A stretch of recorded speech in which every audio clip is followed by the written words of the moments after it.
Okay, we're ready to start. Welcome to Jazz at the Library. Thank you for coming. I see new faces, which is always great. Jazz at the Library is a joint kind of project of Jazz Fresno, nonprofit organization that promotes jazz in the Valley through education and performance, and the Fresno County Libraries. So it's our joint project, and we want to thank CMAC for coming in and taping this and making it available to our community. So thank you again for that. Before I introduce our presenter tonight, just a few announcements. First, I wanted to mention that normally the Jazz at the Library is the third Tuesday, but next month it's going to be on June 24th, not on the 17th. And Albert Alva, who is the director of big bands at Chapman College, is coming in. He's going to talk about the title is The Tough Tenors. So and of course there'll be live music. So be here for that. Now, in between that, I want to call really something really important that Jazz Fresno is doing. We have, as a part of Jazz Fresno, what's called Milestones Youth Jazz Workshop. And right now, or it's starting on the 16th through the 21st, there's a summer jazz camp. And I want to announce two really important performances that are kind of a part, thank you, Joe, that are a part of that, so that on Tuesday night, the 17th, Billy Hart and his quartet is going to be playing. Both of these performances are at the new refurbished Bullard High School Theater. So it should be really nice. So that's going to be 7 o'clock on the 17th, Billy Hart, and as a part of that quartet is Ethan Iverson, who is a very, very highly respected pianist and a member of the Bad Plus.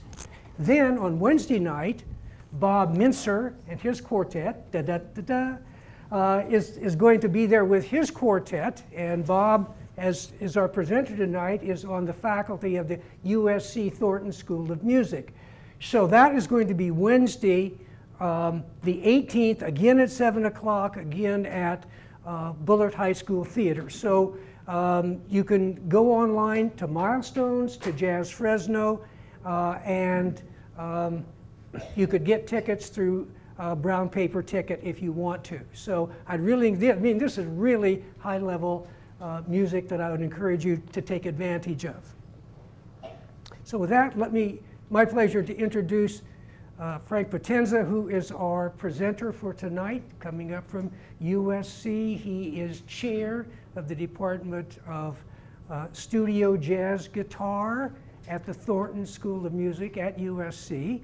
He is an educator, he's a composer, he's an arranger, and he has 9 solo CDs to his credit.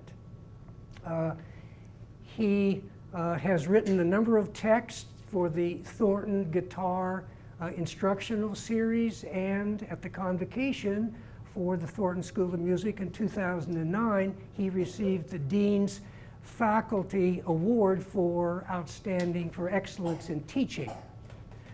Frank has played with a number of really well-known jazz artists. I'll name a few: Dizzy Gillespie, Bill Watrous, Joe Sample, among others. And from 1996 to 1999, he toured with the Grammy award-winning pianist Gene Harris, and played such gigs, as the Blue Note in New York, played in Chicago, played at the Jazz Alley in Seattle. So it's my pleasure to introduce Frank Potenza. Thank you. Thank you. That was the most detailed introduction I've ever had, and he memorized all that. I kept looking for a teleprompter, but he memorized. Thank you so much, Tom. I need you to help me with something. Can we have a round of applause for you? thank you so much for coming out and supporting live jazz. Jazz Fresno seems to be a really vibrant jazz community, and I, for one, appreciate that. Lucky you. And you have a lot going on here. I'm not going to spend a lot of time talking about this because it would be redundant. The story of how this film came about is kind of told in the film. So rather than be an emissary from the Department of Redundancy Department, one of my favorites, I'm just going to roll the film, and then if you have questions of me after, I'll be happy to answer the questions. If we have some time, I'll play a few things, and we'll all go out for pizza. So this is called Not So Average Joe, and it's basically about the making of this CD, which by a very odd coincidence is available for purchase here tonight at the back of the room. So if you want to take some music home with you, we can help you with that, and let's play the film. Yep.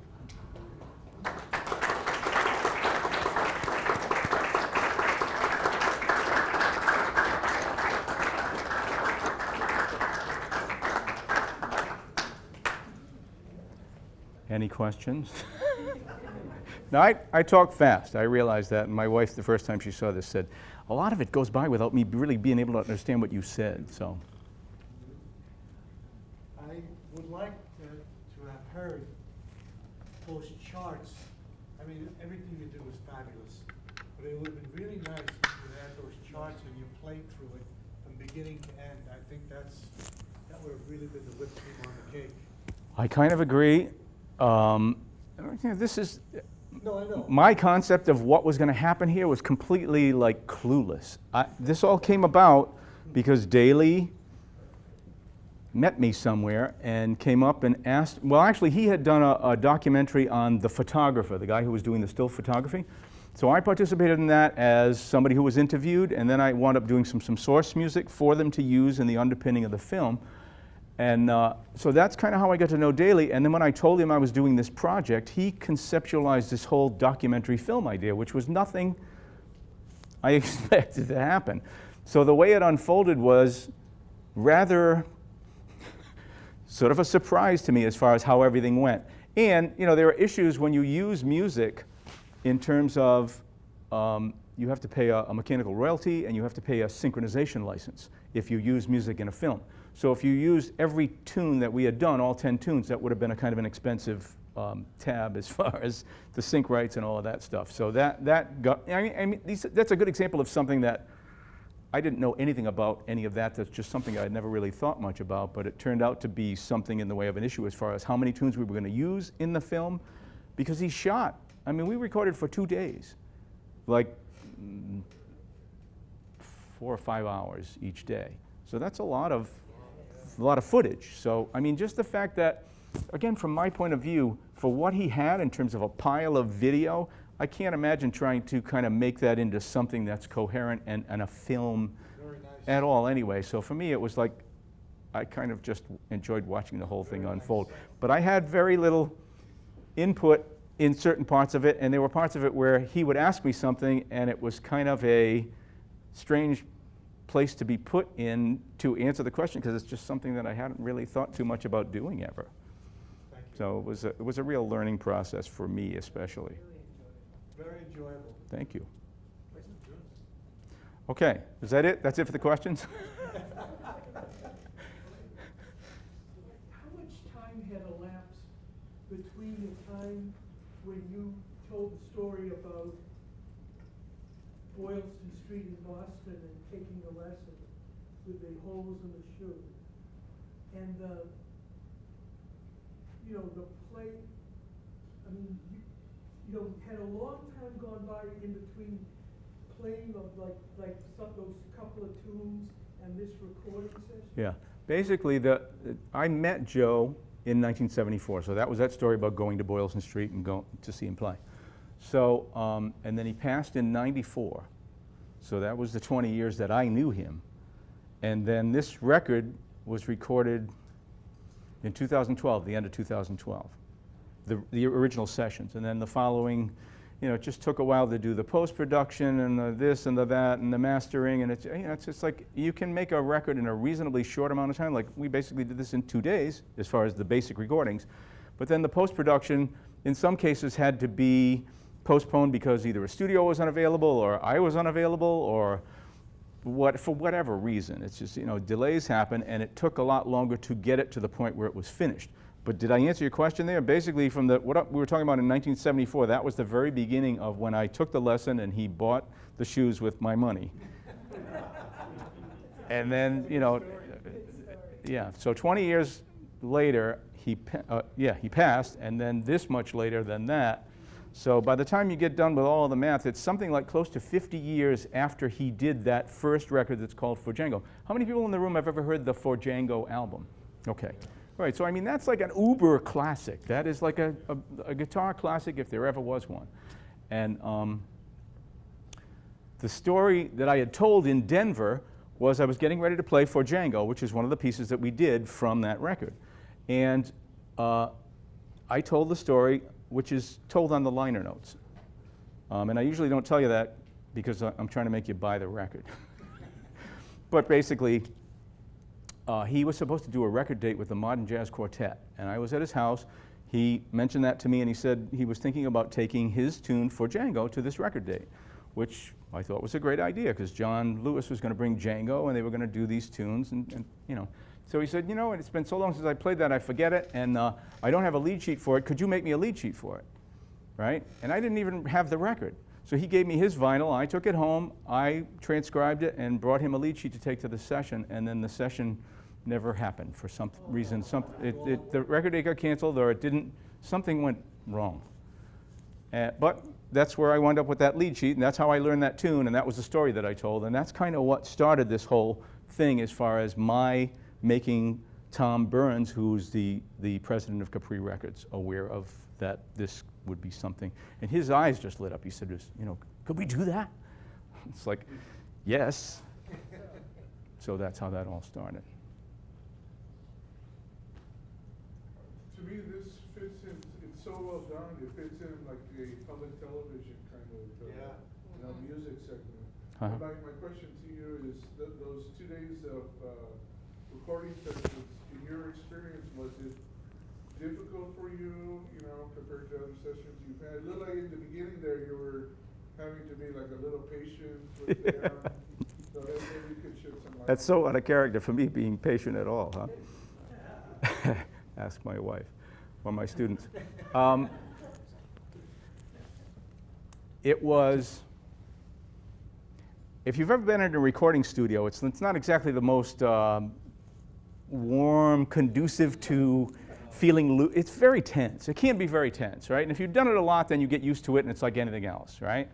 But, so just to go and to record is one level of pressure, all right? And then to be producing the record is another level of pressure, and Tom couldn't make it for the session, so I was the producer. And so there's that, which is I'm still comfortable with. What I wasn't prepared for was that you could see that we were in kind of a not very big room, John and I, and then we had ISO for bass and drums, so they were in their own booth, but we all had eye contact, right? What I didn't bargain for was that I was going to have Daly orbiting me with this thing with the camera on it that kind of looked like a sort of a bicycle or something that supports the camera, and it's got two handles, and he's just kind of lurking on me while I'm playing. And then this Bob Barry, who's another, and he's taking still photographs, right? So it's not as though you don't have enough going on with trying to do what you're doing. You have these two people orbiting you at close range, which was very distracting. And I kind of swore that I wasn't ever going to really tell this story, but since you asked, that was the most brain damage for me. Just getting used to the fact that I had these people lurking on me that I really just wasn't ready to, you know what I mean?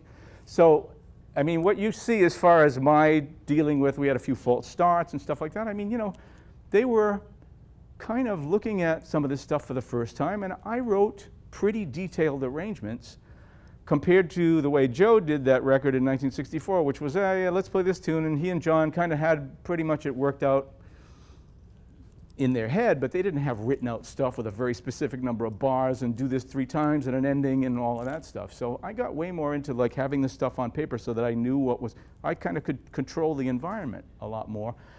But, it turned into a bit of an issue in terms of just getting some of that going because again, the clock is ticking and you only have a certain amount of time to do this. And you got 10 tunes and you want to get them done in 2 days and it's like, you know, and you got the people orbiting you and distracting you and all that stuff. So it took me a good, well, the best indicator I had of that I was not being good at hiding that distraction was Bob eventually came up to me after about 30 minutes and he said, Frank, try to think of us as two enormous flies on the wall.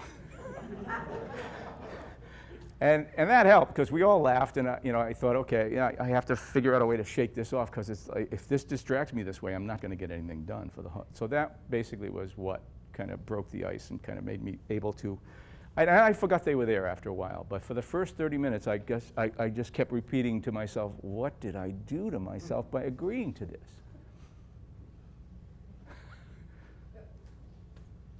You know, that, what was the tune that was played at the Long Beach City? Cherokee. Cherokee? Ray Noble's Cherokee. Which, you never heard the melody. And actually, in that arrangement, we never really played the arrangement to Cherokee because it was some kind of wacky thing that George, the conductor guy there, who was the director of the music program at Long Beach City College, is still a dear friend of mine.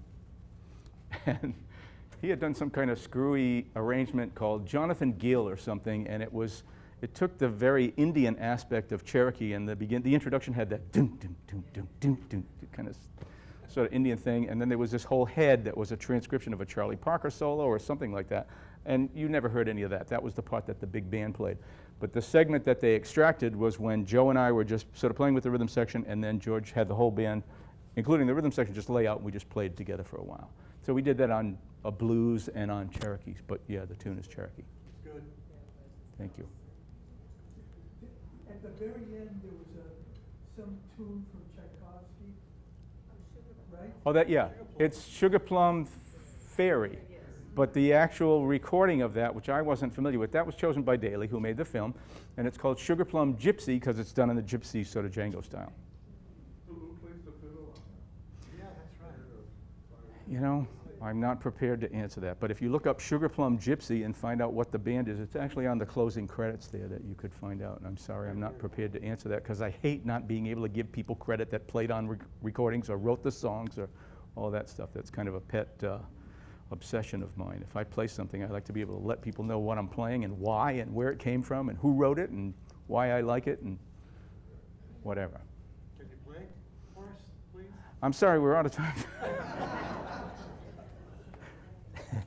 All right, so now, I mean, I could play a lot of different things and I could take requests or whatever, but I am trying to interest you in taking some of this music home. So maybe I'll play a few things from the record first and then we'll see what we have time for, okay? Can you excuse me while I tune? At least you don't have to listen to it.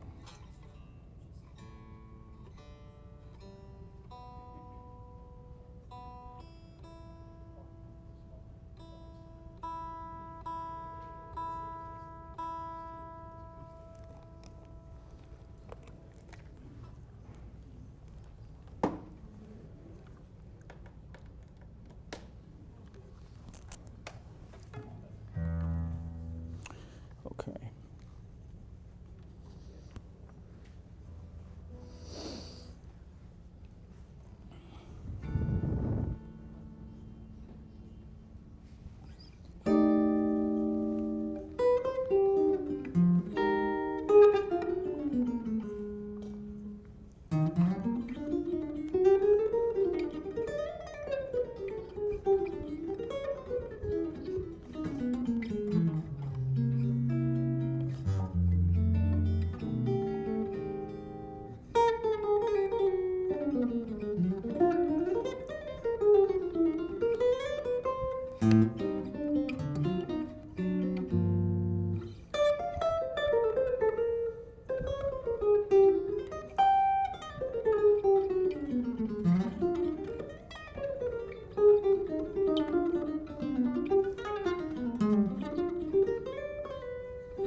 Sure.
This is going to be on the 18th. On the 18th, he's going to perform. 18th, 7 o'clock, Bullard High School Theater.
So that's exactly the same version that's on that record.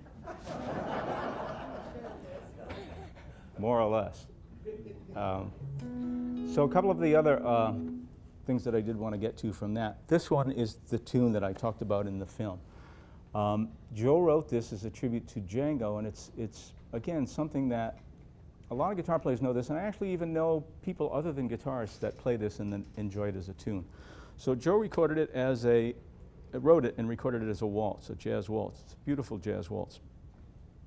And just because I just kind of wanted to do something different with it, rather than just, do exactly the same treatment that we did, because I mentioned on the film there was the one rumba thing that's called Fleur de Nuit, and pardon my French. But they did that on the record, and Collins began it with this kind of thing with his hands on the drums that I just thought was a really kind of cool rumba thing. And I didn't want to live without that, so we did that pretty much the same way. For this, my original idea, because of the trying to do some kind of a different treatment, my original idea was a tango, because I thought I liked the title Tango for Django, right? Because it's originally called For Django. And then he recorded it with the NDR Big Band, and they called it Waltz for Django, and it's the same thing, basically the same treatment in 3. So I wanted to do it in a different meter, and we tried, in the session, we tried tango a little bit, and it just kind of wasn't taking off. So as the producer, I had to make the judgment that, all right, this isn't working, plan B, and I said, what about this, what about that? And finally we settled on just bossa, so I wound up doing it as a bossa nova. So I'll play the first part of it out of time, but this is Joe's For Django.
Thank you.